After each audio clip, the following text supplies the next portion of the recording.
Yeah, Alan, you are completely correct. The actual school building is just diagonally across from me here, but directly behind me you can see the only thing that is left of a fire that completely consumed this two-story century-old building is this entryway. And I mean, this is just the smoldering aftermath of a monstrous fire that crews have worked all throughout the night to make sure that it is put out.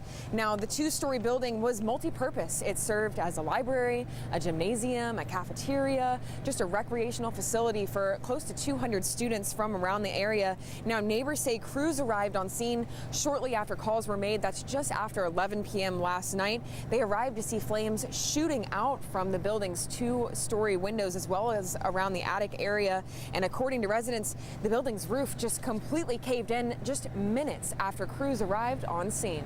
More than 1,500 people will cross this finish line for Saturday's 9K event, pounding the pavement together as a community in healing. But Greg Kovach will cross the line a little differently, carrying the weight of a 230-pound hero on his shoulders. The Parrot House has been turning heads in Roseburg for the past 125 years. Now, with a new owner, the house has undergone massive renovations, hoping to bring this beauty back to its former glory and bring something special back to Roseburg. Good evening, Tom. That's right. The crime scene tape is gone tonight, but this morning was a completely different story. Multiple streets were blocked off downtown. People were asked to evacuate their businesses and to stay away from the area. Here's how it works. Pickers come out all morning long, harvesting close to 8 tons of grapes. The funds generated from these harvested grapes then goes towards a charity of choice each year. This year, it's going to the canines. According to the United States Humane Society, there are close to 4,000 animal shelters across our country, helping over 8 million homeless pets every single year, like Sweet Turbo here. And what a better time to come find your forever furry friend than this week, National Animal Shelter Appreciation Week. Glass blowing is an ancient art form that Lowell Duell has been mastering for decades. Using both chemistry and physics, it's an involved process, embracing both precision and passion.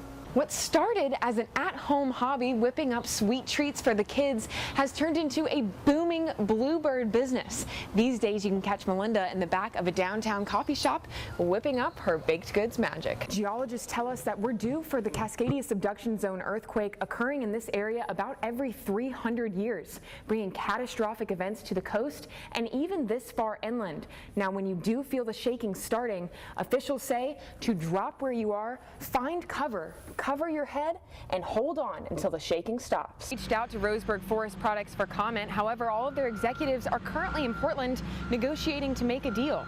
We were provided a statement by the company, however, saying in part, Duchess Sanctuary here is a 1,200-acre safe haven where hundreds of horses from all kinds of backgrounds of abuse and neglect can come here to live their days peacefully and, well, just be a horse. Southern Oregon's landscape is beautiful, no doubt, but ever wondered what it looks like from a bird's eye view?